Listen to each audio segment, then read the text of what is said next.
Hey guys, welcome back to another episode of Uncensored the podcast. My name is Anna. It's another beautiful episode, and today I'm here, but I'm not alone.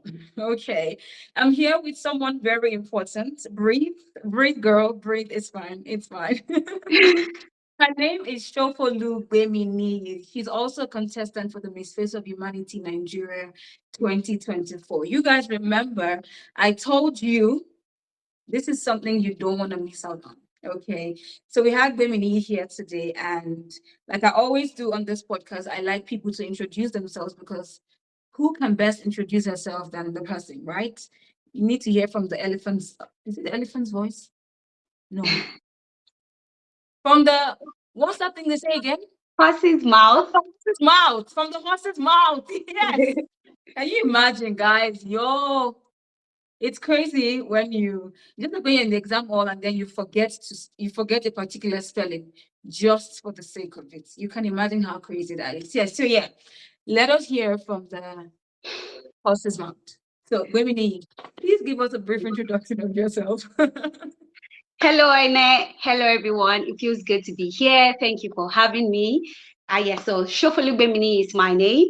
I'm a media personnel, having graduated from Olabisi Onabanjo University, Ogun State, Hey girl. Nigeria, with a degree in public relations and broadcast in mass communication.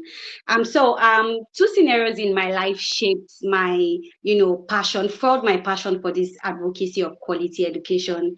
The first scenario being that having lost my father as a child, I was really concerned on who was going to pay my school fees. And Mm. having a father that was very particular about education, really got me worried. And the second scenario was when it was looking like I was going to have to drop out of the tertiary institution because my foster parents, who also had a tragic incident, could no longer afford to sponsor my education.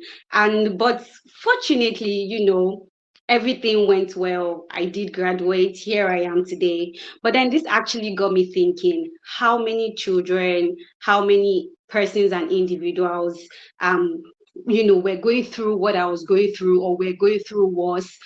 How many children do not even have the opportunity, or have never been privileged to see the four walls of a classroom. So yes, it's safe to say that this life experiences did put me on this path and journey of advocating for quality education.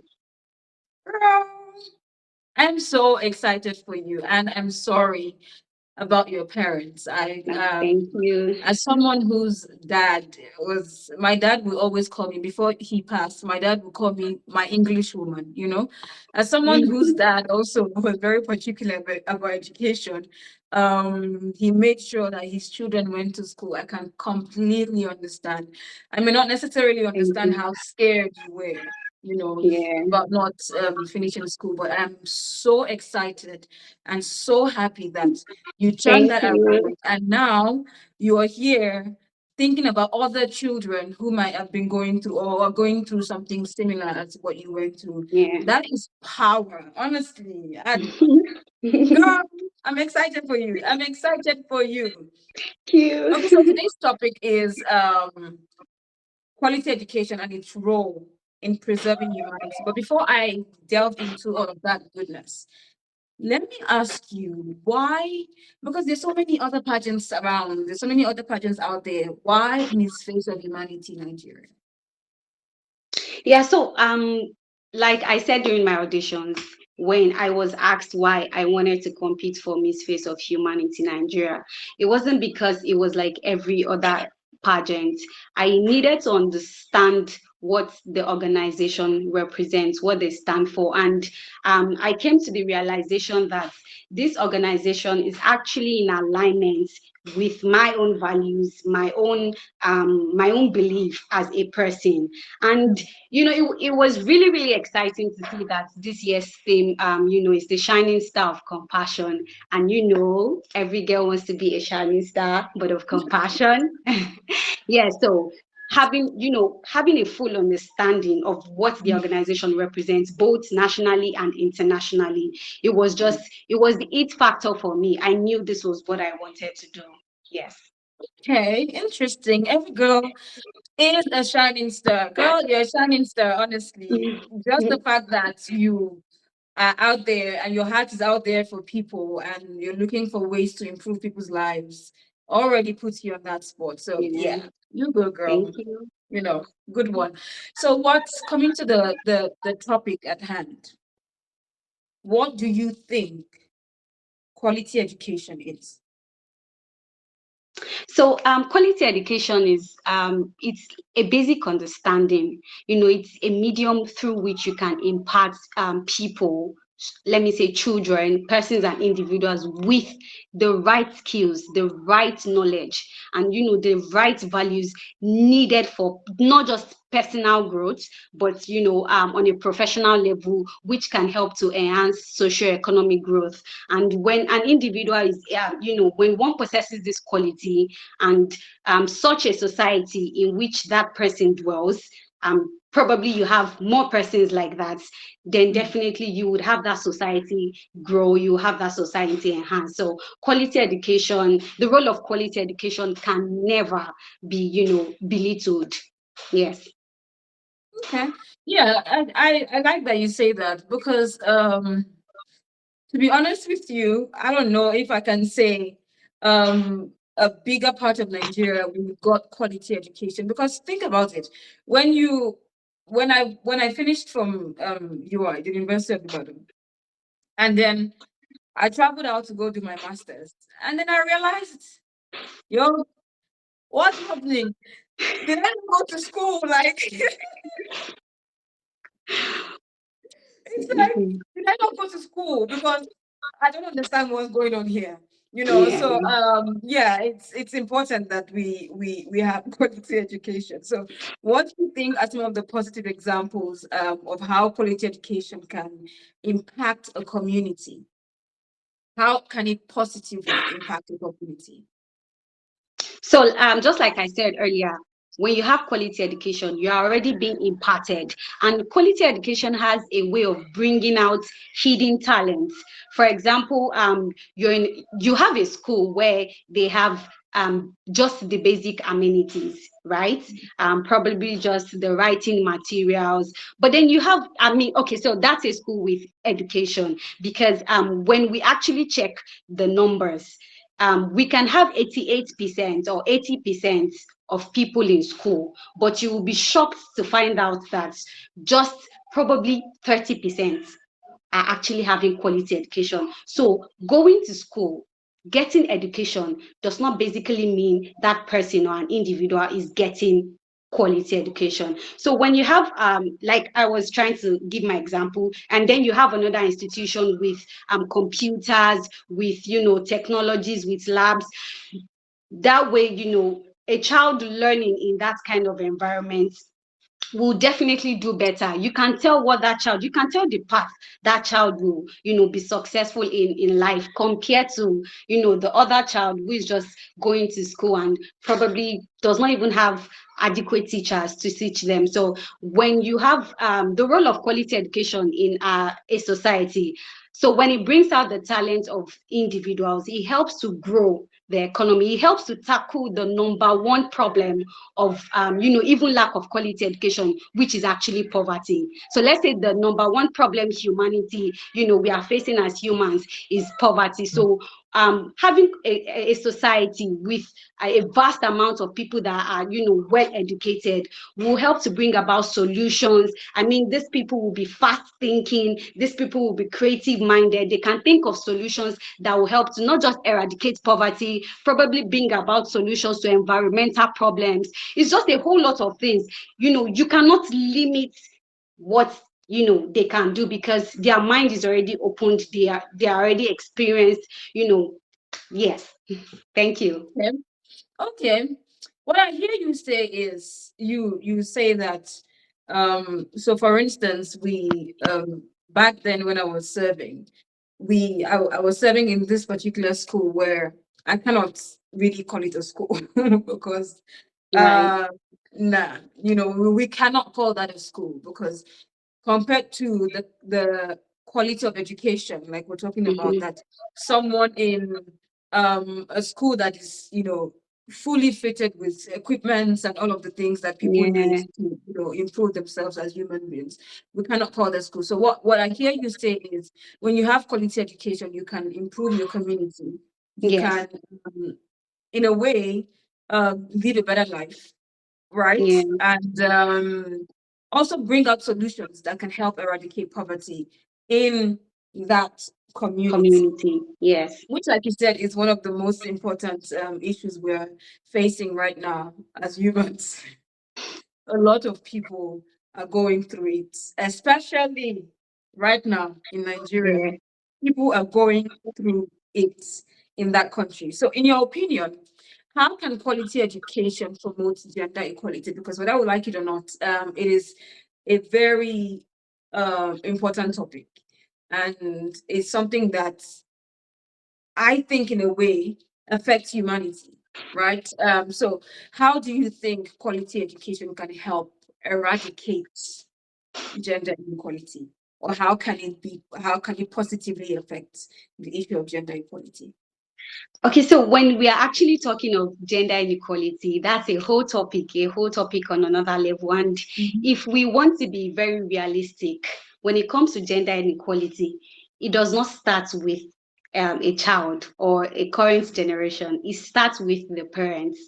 It starts with the belief of a particular sect. Probably you have a community where they do not see the value of a girl child going to school. They believe, oh, I mean, she's going to end up in the kitchen anyways. Or you have a system where they do not have provision for children with disabilities. They feel there's no point going to school. So I think with orientation and probably alternative learning system, if you are lucky, if you are privileged to have parents that will be open-minded, parents that will be willing to just, okay, let me take this child, let me train this child. So at this point, we cannot really leave this for the government to do alone. We can have the NGOs, the organizations, because they also have corporate social responsibilities. We can have individuals like me that can say, okay, you know what, it's fine, let me train this child myself. And then when you see the outcome, and when that begins to happen, it's natural with African parents.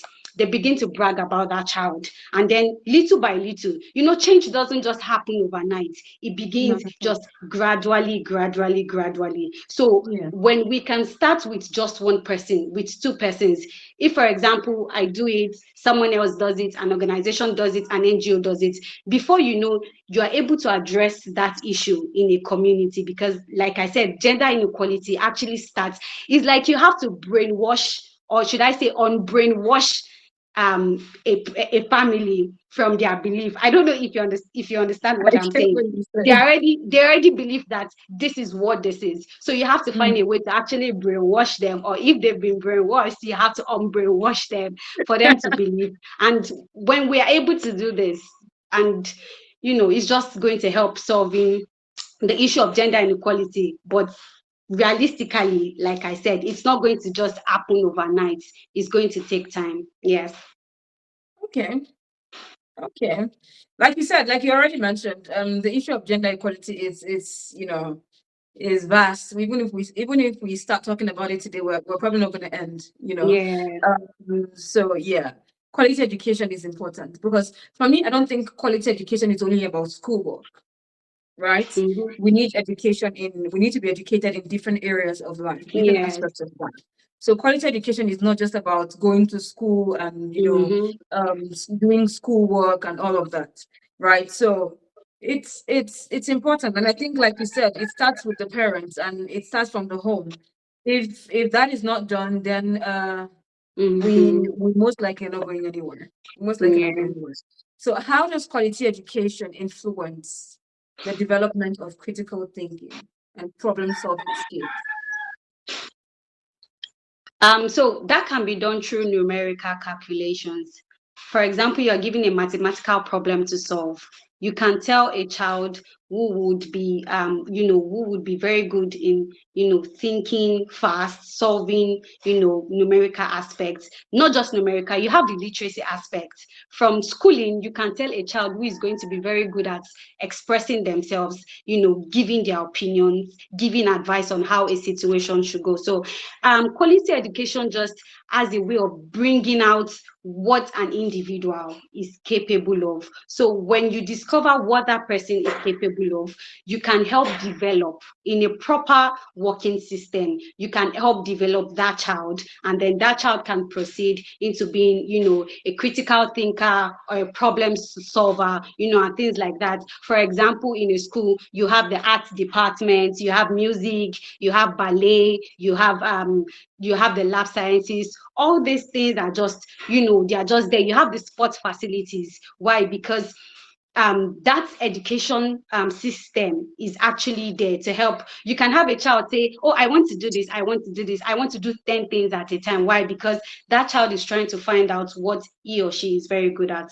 So once we can help to bring out this hidden talent and nurture it very well, then we would have children who will become critical thinkers, who would be able to think on their feet. You also have the issue of when I say literacy, you have debates in school. I don't know if they still do that right now. Yes. So when you put a child on the stand, you ask, okay, what do you think? Do you think farmers are better than doctors, or lawyers are better than teachers? And in that scenario, it helps to also learn. I mean, you are learning from the other person as well. So it really goes a long way. It does go a long way. Okay. Okay, that's interesting. I like that you mentioned the debate, because I think it's also a way where sometimes you learn the strengths of children, and Yeah. okay, what's this person good at? And like you said, in most schools where people are not really fortunate to have varieties, like, oh, where you're talking Yeah. about ballet classes or sports, and there's some schools in Nigeria that people are not fortunate to go to certain schools like that, and sometimes you don't necessarily um get to know if, okay, this child is good at this or good at this or good at Yeah. that. So what do you think can be done in communities where they don't really have varieties? Okay. Right. They don't have varieties. How do you think then that people can help develop children? Because like I always say, and I'm still saying, I don't think not every child is good with schoolwork and all of Yes. that. Right. So how do you think children in that situation can be improved? How can they be helped? Okay, so children in that kind of community, that means we would not even be talking about government funding, because there are some locations where they probably is very rocky, or they have a vast ocean of water. I mean, it's not just conducive for them to transport themselves to school every day. So we cannot even talk about government funding. But in communities like that, I think the alternative learning system will actually go a long way. Apart from providing them with just the basic writing materials, or anything, you can actually put these children through technical technical things. So for example, I used to have someone live with I and my foster parents, and then we found out that whenever the lamp in the house has gone bad, while we are thinking of disposing it, boom, it's working. What have you done to it? And she says she just opens it, she just put this one, put this one, put this one, and that solves the solution. So now Mm. that is an alternative learning system, which actually works well for even school dropouts, or adults that do not have prior education. So when you have things like that, or you have just like you mentioned earlier, that not everybody is good with school, you can Yeah. have probably like a catering class, you could have like a carpentry class, you can have like a bag makeup, a makeup class as well. Just should I I'm looking for that word. Will I say vocational, Vocational handwork? skills. Yes, Vocational exactly. skills. skills like that. So yes, like I mentioned when we started this session, quality education is not only about imparting numerical knowledge and literacy knowledge, it's also about impacting skills. Skills, because skills also go a long way. So in communities like that, I think the alternative learning system will really, really work best for them. Okay. That's interesting. Thank you for that. So when we talk about humanity, right, one of the major issues that humanity is posed with right now is peace. You know, within societies, communities, even countries, right? What do you think? How do you think quality education can help with that? Okay, so so when someone is I'm looking for that word, sorry, That's apologies. fine. It's okay. When I you do not have actually lost my words as well. So so when you are deprived of quality education, so quality education helps to develop you as a person. It helps to it's like a ticket. It's it's like a key that opens that door to opportunities. No, so now, for example, in a community or in a society where they do not have that, when you take someone from that society compared to someone from another society with access to quality education, when you bring them side by side, now you want to employ the both of them. There's a position you would give someone who is educated. You would not give that to someone who is not educated. Now, someone who is not educated tends to earn less of what they are supposed to be earning. I mean, you'll be shocked to find out that someone of 30 years old, 35 years old, they are comfortably earning a salary of 25,000 naira, 15,000 naira. And then you find someone who is younger who would say, oh, I know my self-worth. I would not go less than 150. I would not go less than a salary of 200K. Now, this person who is not educated is now under pressure to take care of themselves, because whether you're educated or not, self-care is like a general thing. It's self-taught. You have to eat the basic amenities of life. You have to feed yourself, you have to accommodate yourself, you have to have a shelter over your head, and you have to have clothes to wear. So someone without quality education who is earning 25,000 or 15,000 naira salary now has no choice than to go into illegal activities. Now, when we start having prevalence of criminal activities in the society, it brings about unrest. Because today you are having kidnapping, tomorrow you're having armed robbery. It just becomes a whole mess. It just totally disrupts the peace of a community. You have someone, you would not be able to convince someone who is educationally enlightened to come and be an instrument of violence for you. are you You sure? cannot tell me. Sure though? What did you say? Are you sure? Yes, I mean, is someone going to look at me and say, oh, baby, can I pay you so amount so that you can go and cause an arrest for me somewhere?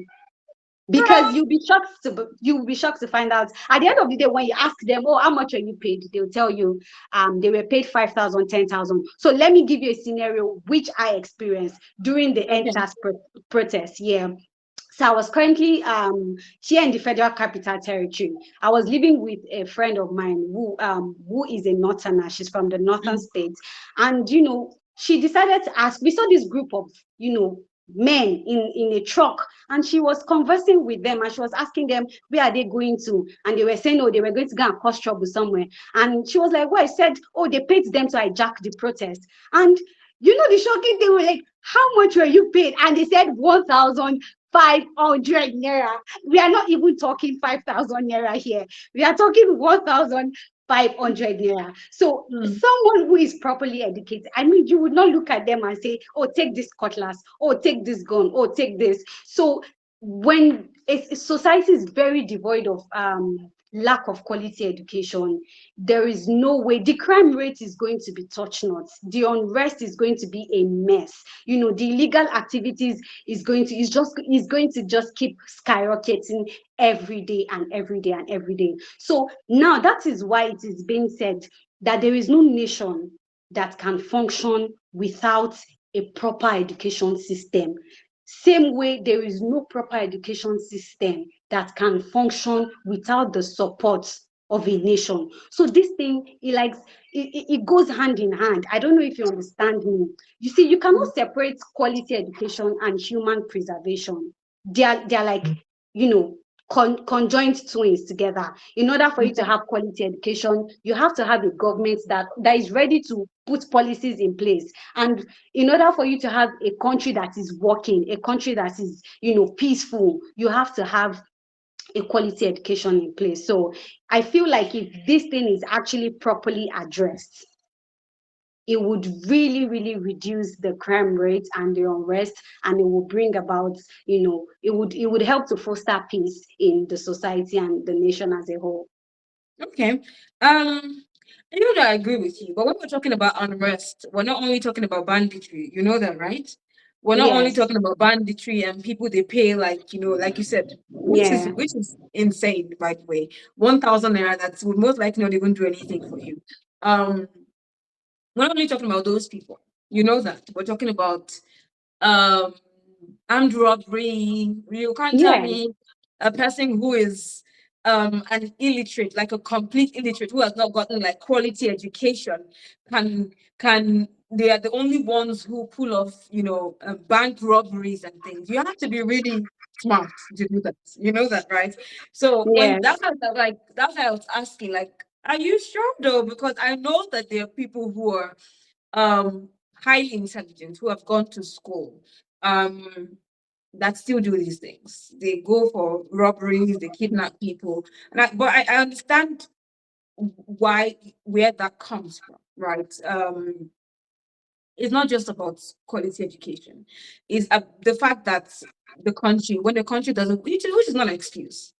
Well, if a country is not working, I think you mentioned something like that. Like when a country is not Yes. working, you see all of these things play out. Yeah. It's not an excuse, but I just wanted to mention that it is not only people that don't have quality education. Yes. Yes. That maybe But banditry I and all feel of like those petty. the numbers, I mean, when you talk about armed robbery, before you're actually thinking of a bank robbery, between you and I, what's the first thing that comes to your mind? Or a compound was invaded, they took away the generator, or someone snatched your phone on the road. So when you're actually talking about crime rates, you don't really think immediately on the spot to, bank robbery or hotel robbery or things like that. You actually think, smaller. And by the time you find out that the smaller crime rates, which is actually more popular, more common amongst, the citizens than the higher grade of crime rates, is usually done by people like, who do not have quality education, who are not properly enlightened.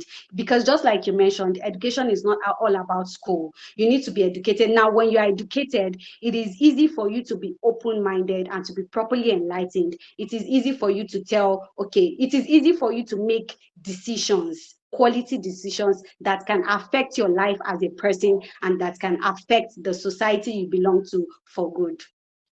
Okay, okay, okay. Interesting, interesting. So coming to our educational curricula now. Um, I don't know if I can say we have like proper in most of our schools. I don't know if I can say our educational curricula is in a way sustainable or can, foster sustainability.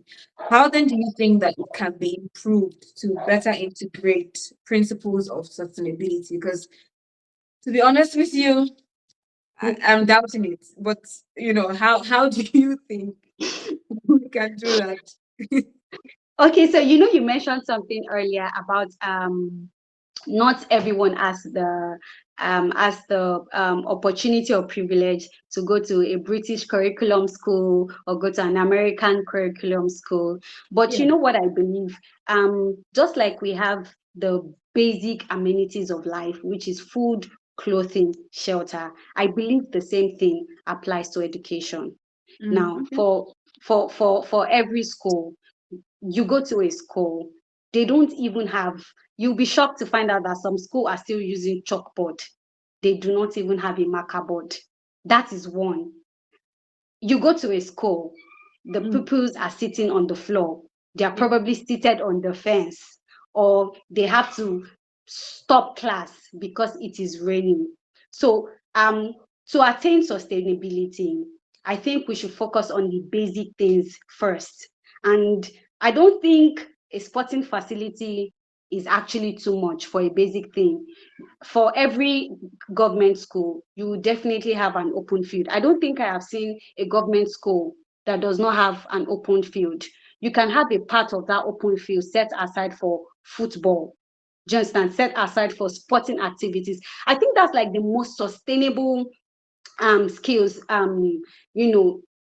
hidden talents to bring out in children. So once they have the basic amenities, which can only be done by these three individuals I had earlier mentioned, the government, if the government can make up their mind to fund, and not just fund, let them put in place policies that will help to foster good education.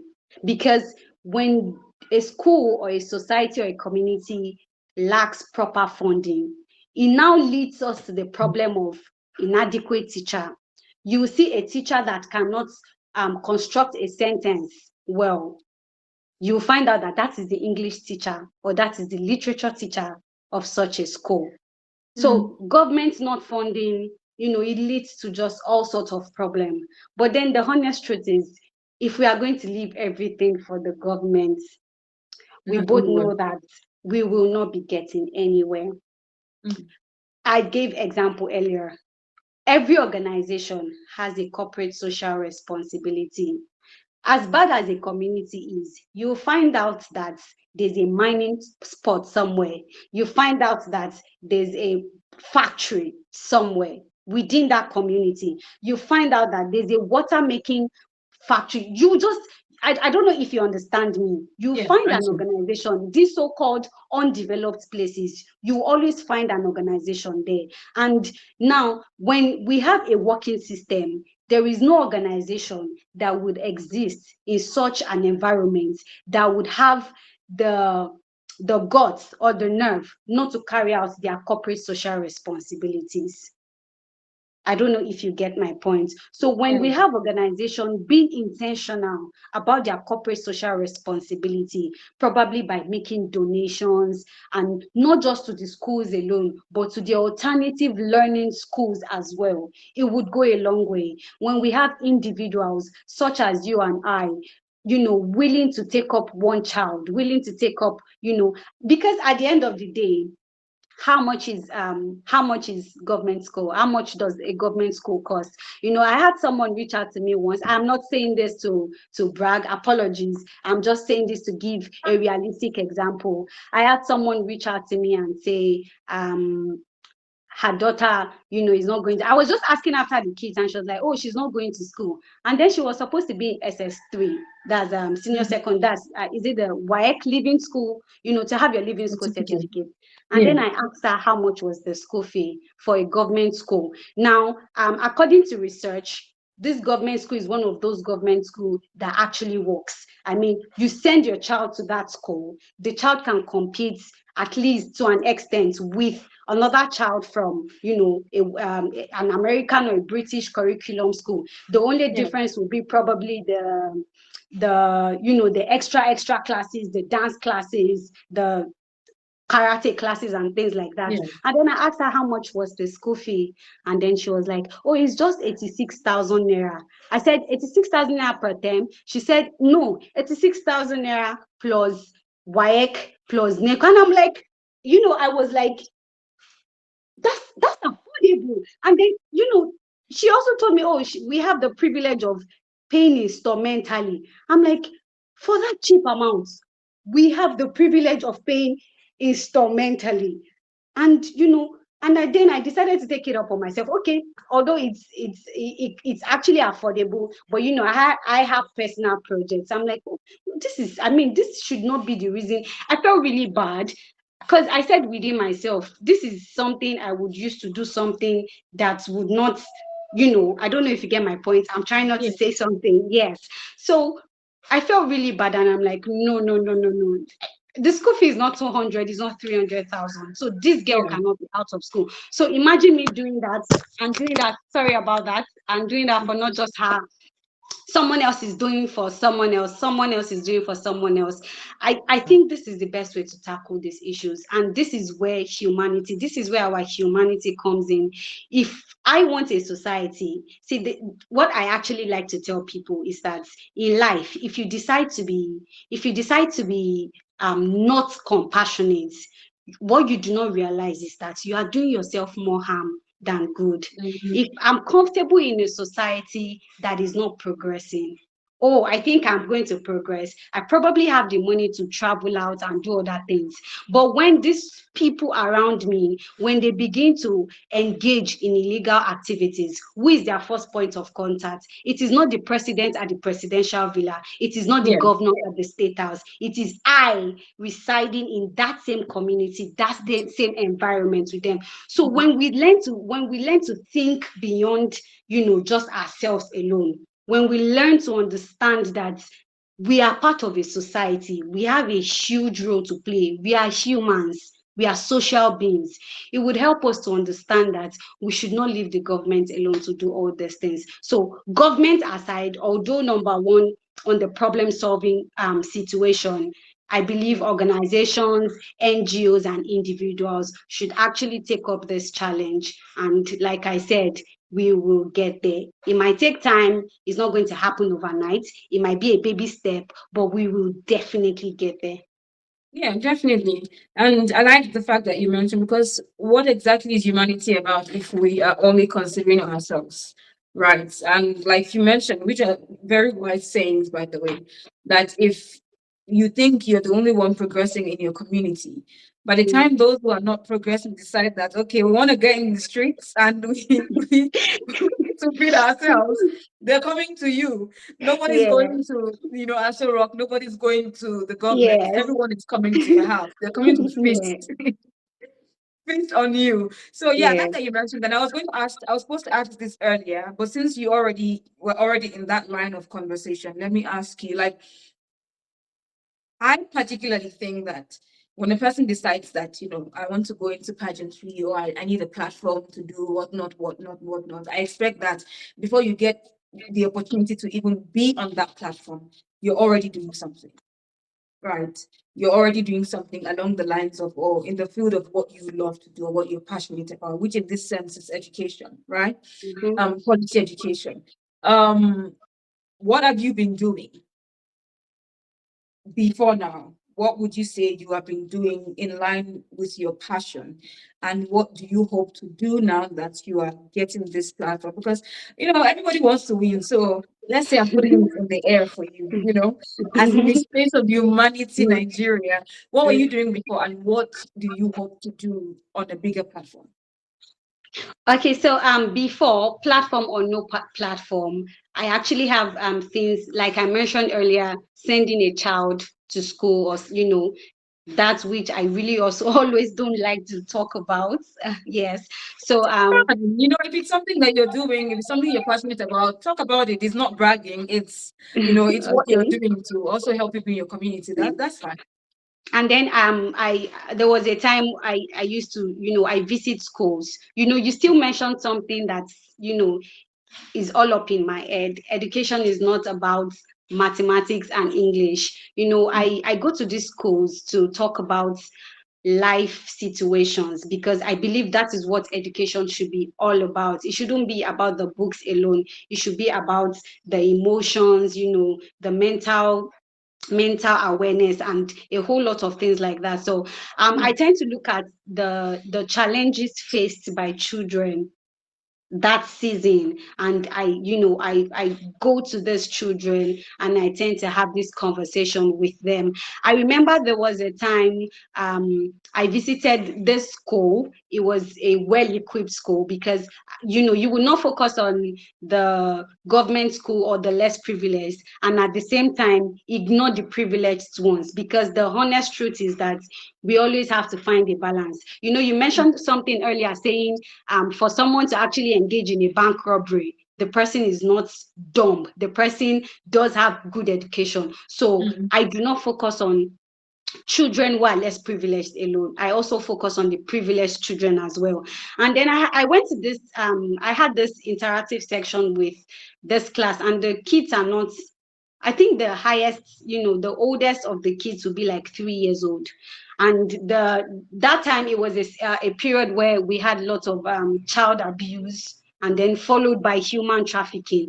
And then by the time I was done, you needed to hear what these kids were telling me. I had a very little girl, a girl of 2-year-old, tell me that her mom was always beating the maid whenever she sees the maid with a phone. I was talking about child abuse, right? Yeah. So, hurting them physically, mentally, and things like that. So, I mean, she's a child, she's innocent. Like Nelson Mandela would say, nobody is being, nobody is born, to hate people. Nobody is born to be violent. Every hatred, every ill behavior is actually being taught.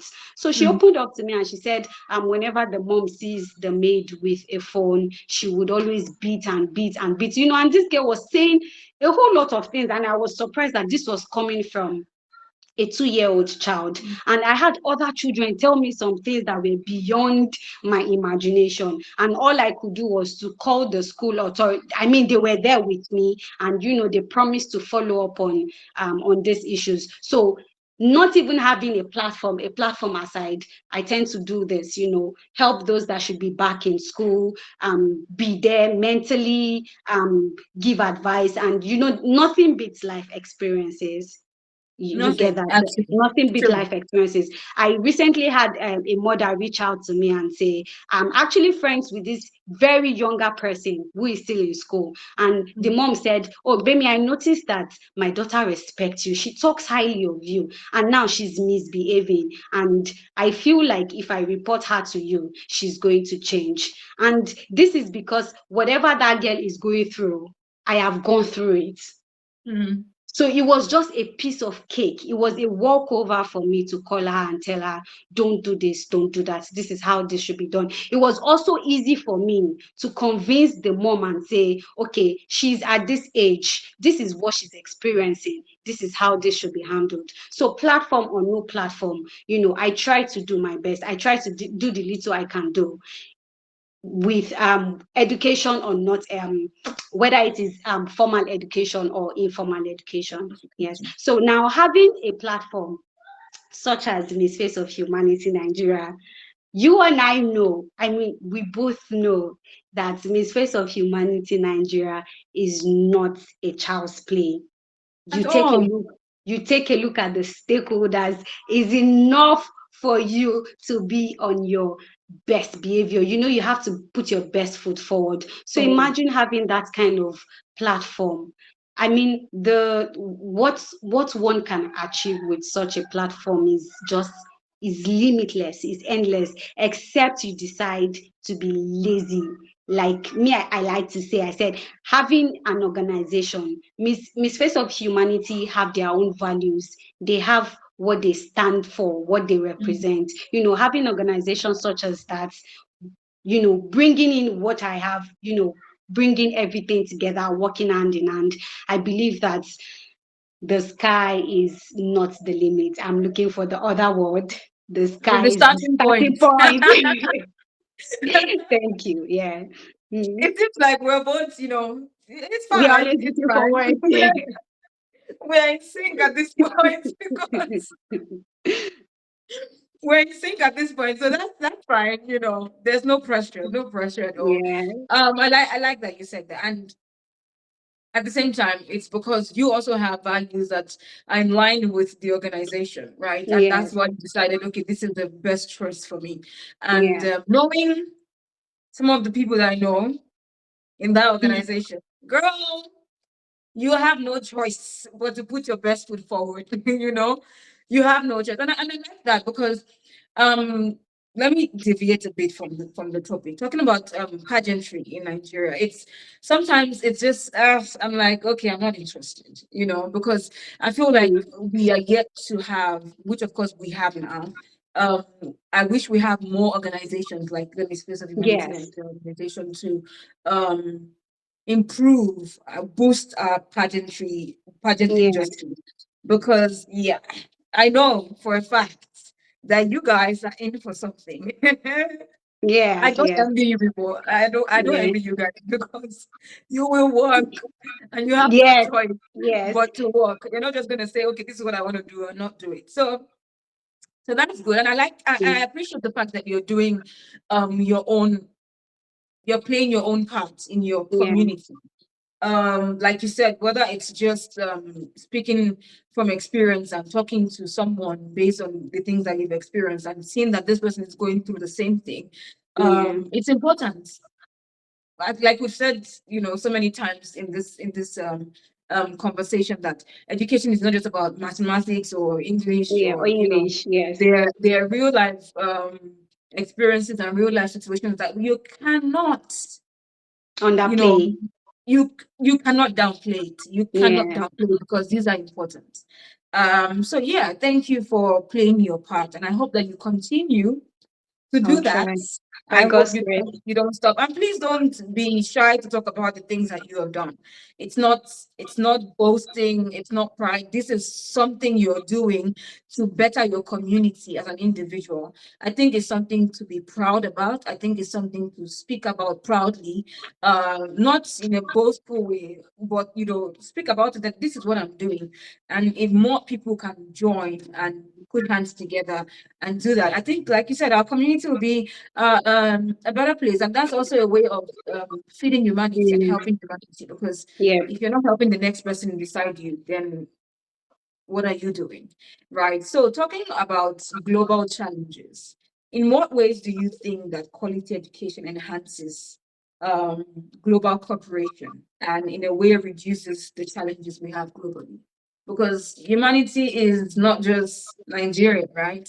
Yes. Humanity is, the world at large. So, in what ways do you think quality education can help global cooperation? Yeah, so in when it comes to the role of quality education, I think, okay, let me give a practical example. We have I love practical examples, by the yes, way. So, so we have the technology space right now. So I mean, yeah. I'm here in the Federal Capital Territory, and it's easy for me to communicate with someone who is currently residing in Australia, the ends of the earth. We know how far Australia is. So I'm facing a challenge. So because I have been properly educated, I can use my computer, I can think of a solution, but I probably do not know how to implement it. It's easy for nations to come together and talk about the issues affecting their countries. We have the ECOWAS, for example, which is for the West African states. You have the United Nations, which is for everybody. You have the one for the British people. So the role of quality, all this, the honest truth is, all this has only been made possible because of a level of enlightenment, because of a level of understanding, knowing to understand. I mean, why am I in Nigeria and my road is being fixed by someone from China? I don't know if you get my point. I mean, that's only made possible because I am so open-minded, I am so enlightened, knowing fully well that I cannot solve this problem on my own, or I do not currently have the resources, because for not all the nations are developed. We well know that we have the developed nations, we have the developing nations, and we have the underdeveloping nations. So now, for a nation that is underdeveloped to want to attain something that a developed nation has, it's easier for them to, if they cannot reach out to the developed nation, it's easier for them to reach out to a developing nation to help solve problems. So education goes a long way in solving world issues. It makes it easy for everybody to come together to think about how a solution can be put in place, and making sure that this solution, when it's a benefit to one nation, it's not a disadvantage to another nation. Giving another practical example, so let's say, for example, we are trying to treat the flood situation in Nigeria. This is just an example. And as Nigerians, we decided that the best thing is to drive the flood towards another country that we believe should be able to handle that crisis. And then it gets to a point where we now have the issue of global warming and climate change. But because we did not put that into consideration, it gets to a point where the other country is not able to handle that drainage system, and then everything is a whole mess. I'm trying to remember the reason why I'm actually giving this practical example is because it's something that is actually currently ongoing. You always have Kogi State flooded in a particular season, and they will tell you that I think the dam from Kutonu, I'm trying to really remember, the dam from somewhere was actually opened, released, and that has caused Kogi State to be flooded. Then you have the petrol tanker stock, you have the food people, those trying to bring down food stocked. Everything is just on a standstill. So now, in a situation where proper education is being implemented, we all come together. So while we are thinking to solve a problem, we are also putting the other nation into consideration, just making sure everybody, because the honest truth is no one is an island of knowledge. I might think, oh, I'm the best, and where mine stops is actually where someone else's starts.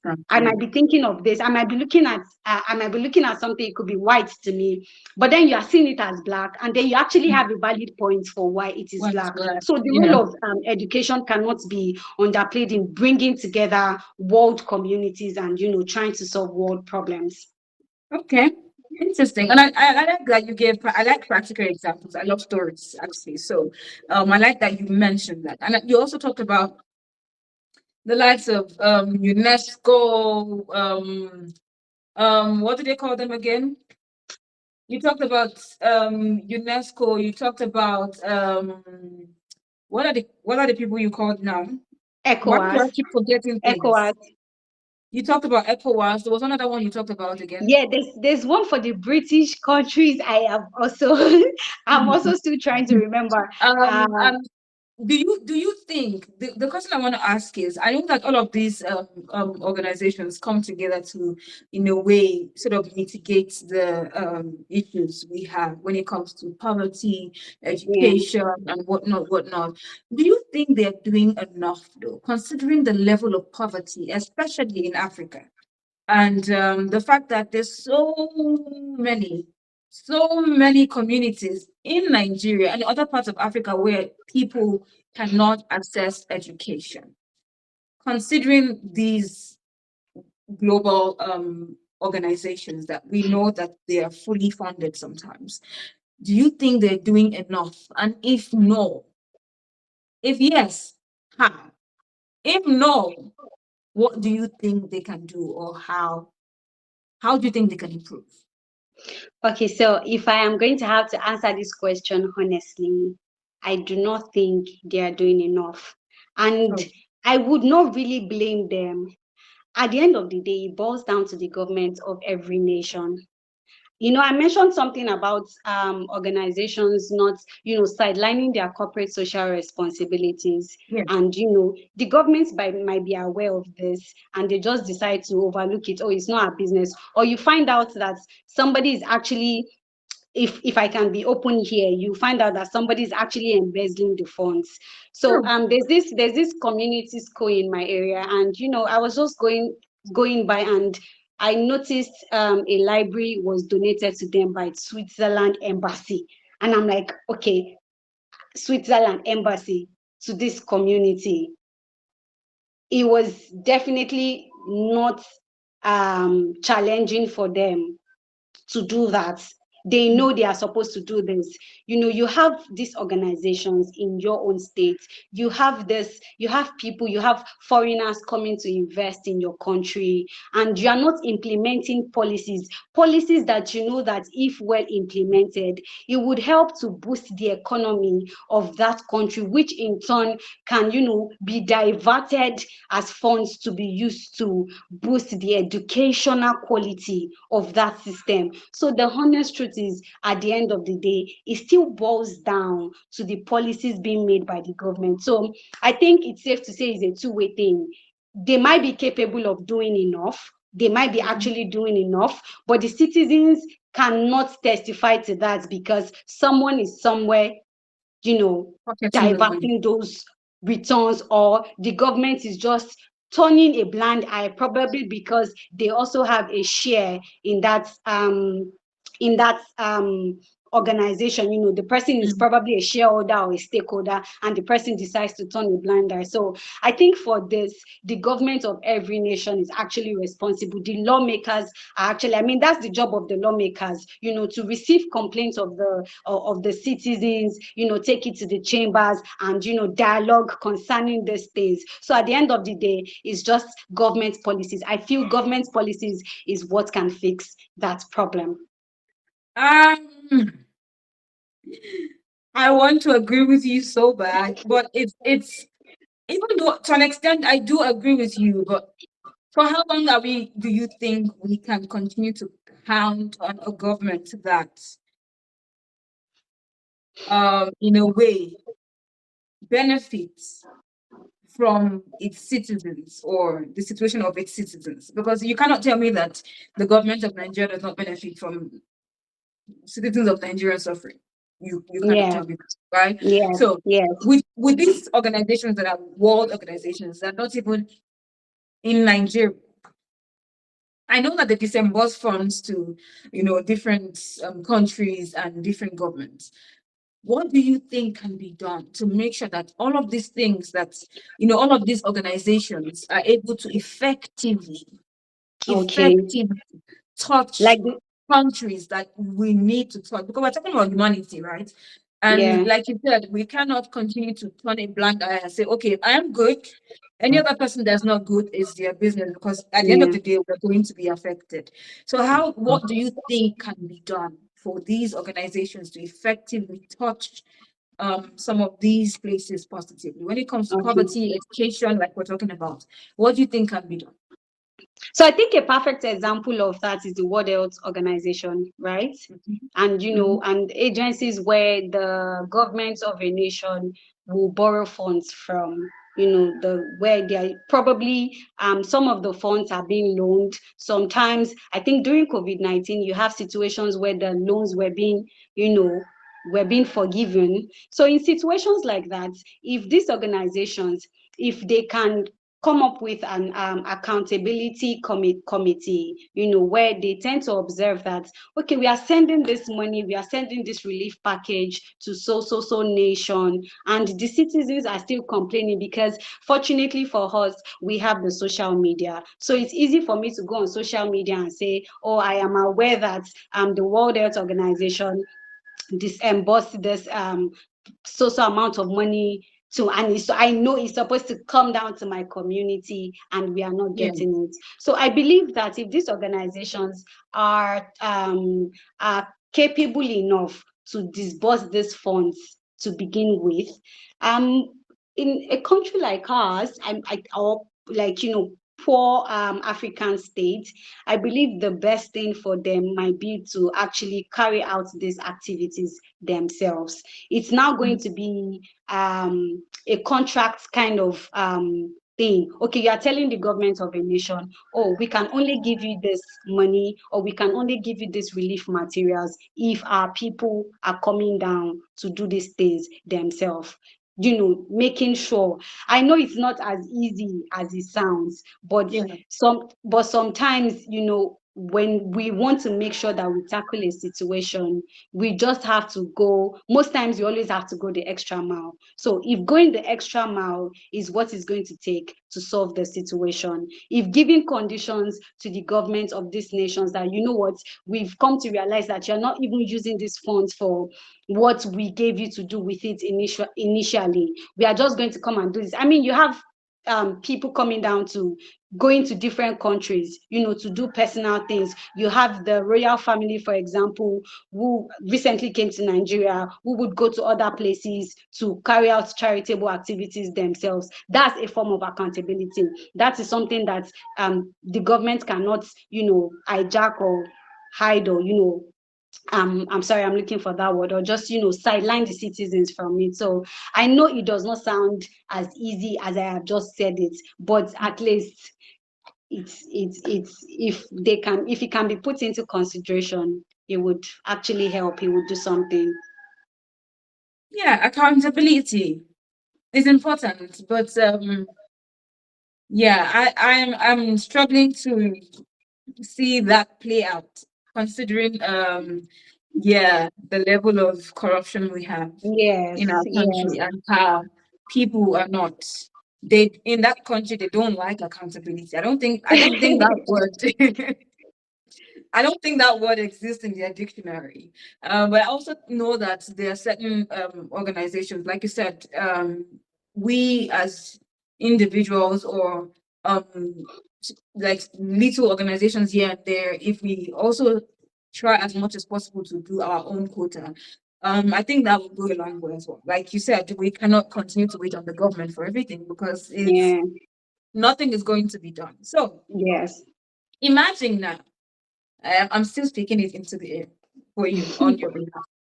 Imagine you are Miss Face of Humanity, Nigeria, and you want to advise the government on quality education and how it will improve our society or why it is important, and also give some like not advice is not the word I'm looking for now. Ideas on how that can be achieved in our society. In Nigeria, imagine you are Miss Face of Humanity, Nigeria, right now. What would you say to the government? So I will tell the government, like I mentioned earlier, we need to actually review the policies we have as a nation, education wise. And as a developing country, I would not say we are underdeveloped. As a developing country, we should be open minded to seeing what the other countries are doing that we are not doing. Other nations have the way we have the expensive schools and we have the government schools. It's not limited to Nigeria alone, it's all over the world.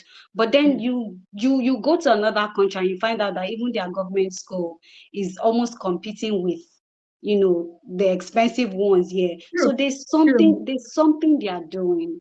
There is something they are doing. So I mean, that's why at the end of the day, you are setting up committee. You are making social honorable member, the chairman committee on house education or education policies. What are they doing?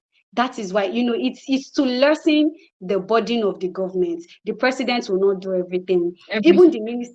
the way we have minister for education, it does not mean we still not have an honorable member that is the chairman of committee for education in the country. So if we can try to see what they are doing, I think it just has to do with the government's policies surrounding education.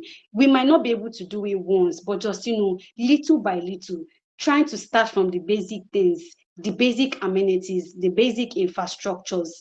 By doing that, because that is the only thing I believe we can do right now, given our situation.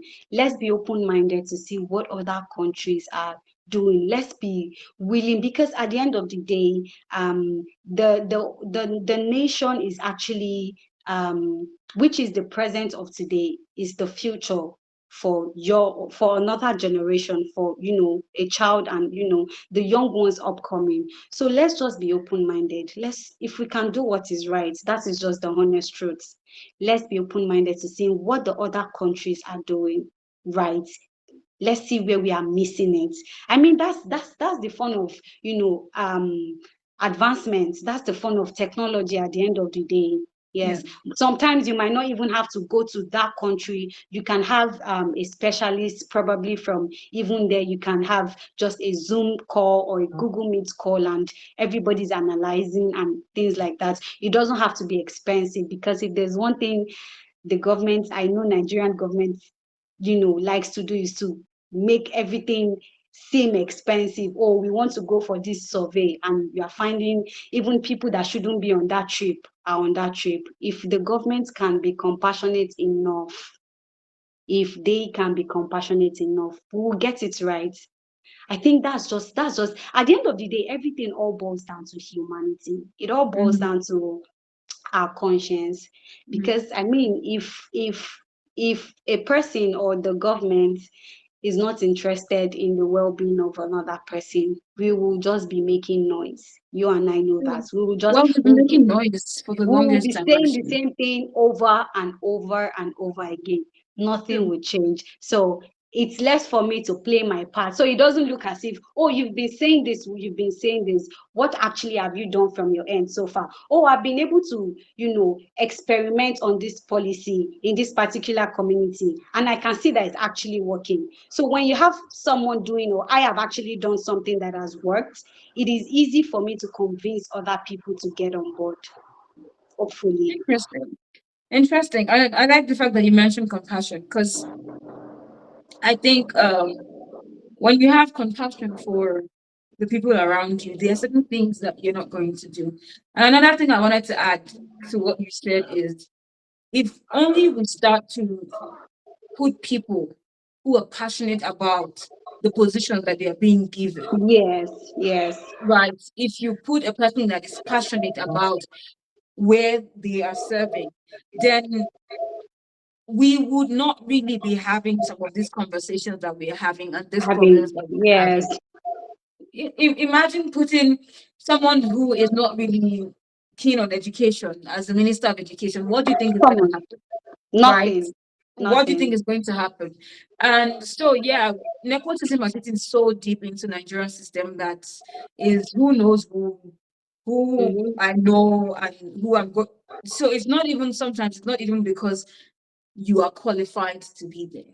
It's because you Mm. know someone that probably Yeah. knows someone that is able to give you that position. And there's no, like, there's no way we're going to move forward. And Mm. yeah, compassion. Compassion, which is very important when we're talking about humanity. Compassion is very important. If you don't have compassion, then you know.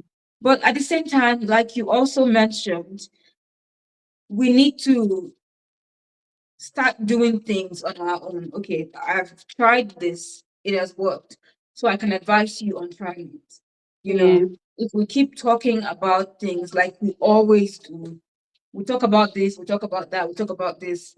What is the actual solution? What Mm. can we put in place? What do we think is going to work? And yeah, so thank you for also mentioning the fact that we can look at what works other places, what can work here, and see how we can implement that and see if that is also going to help. And yeah, it's been an interesting conversation. So let me ask you this question: what organization do you think you can work with in Nigeria to help um in the area of quality education? What organizations do you think that, say for instance, someone is out there that decides, okay, I want to do something in the area of quality education in schools, or I want to educate children, whether in school or not in school. What organizations do you think people can work with in that I in that think regard? the United Nations is actually the number one option for that, because at the end of the day, they came up with the World Sustainable Development Goals, and quality education is actually the number four on the Sustainable Development Goals. So I think the United Nations is like a very, very good option. Yeah. Okay, that is globally, right? I'm talking Yeah. now locally, like for instance, in Nigeria, locally, what other kind of organizations do you think people can work with? Yeah, and I know we have human rights activist organizations. They are little, they are NGOs. Mm. So some are popular, some are not. But I think those who actually advocate for human rights, who wants to make sure that humanity is actually well treated, organizations such as that, human rights organizations are actually also best suited for this kind of thing. Okay, and let me just add that I think it's important that instead of listening, guys, if we're not working together, sometimes it's almost as though everybody wants to do, and sometimes I feel like because everybody wants to do, oh, let it just be that, oh, I did this, I did that, my organization did Mm. this. I feel like it will make an impact, or a lot more impact, if organizations come together Yeah. You know, different organizations. Okay, let's look Yeah. at this goal. We're working towards this goal, you know, in our community, and different organizations come together, and we can all, take credit for it. It's not about, who is taking credit for Yes. what. Yeah, if we can all come together and work together towards a particular goal. Say in this community, we're looking at, educating so and so and so amount of people, different Mm-hmm. organizations. I think Yeah. that would also help Yes. with some of the situations that we have. So Yes. nice, nice. Okay. Mm-hmm. You're educating me on this podcast, eh? Hey, you guys You've also educating me on this podcast, and I like that, and I like that. All of the things that you've mentioned, and I like it when I speak to people and they show me that they have an idea of what they're going into or what they're passionate about. Because sometimes you thank talk to people you. and it's like, girl, what are you saying? It's like, what are you saying to me? Like, do you even understand where you are going, where you're coming from, and where you're going? So it's interesting to hear someone be passionate, know that someone is passionate about something, and when they talk about it, you can see that okay, this person they've done their work. And yeah, thank you for Thank coming you. on this podcast. Thank you Thank for you for having taking the me. time to not just educate me, educate all of those people, everybody that's going to listen to this episode. I was And yeah, educated as well. okay, okay, Yeah. girl. I like it. I like the fact that we can Yeah. impact each other, which is Each how other, life yes. should be. And yeah, on your journey to becoming Miss Face of Humanity Nigeria 2024, I wish you all the best. I wish Thank you all you. the best. Thank And you. yeah, I hope that you continue to improve yourself as an individual as you go, crown or no crown. Yeah. Yeah, thank you so much. It was Thank you lovely, for having me lovely once having again. you. It was Lovely having nice you. meeting you. Same here, girl. Kisses. Thank you. So, guys, you heard it all. You heard it all. Let me know what you think about this episode. I hope you gained something from this. And like Bimini said, I hope that we can continue to do our quota in our environments and in our communities. The little that we can do. It doesn't have to be anything, out of the ordinary.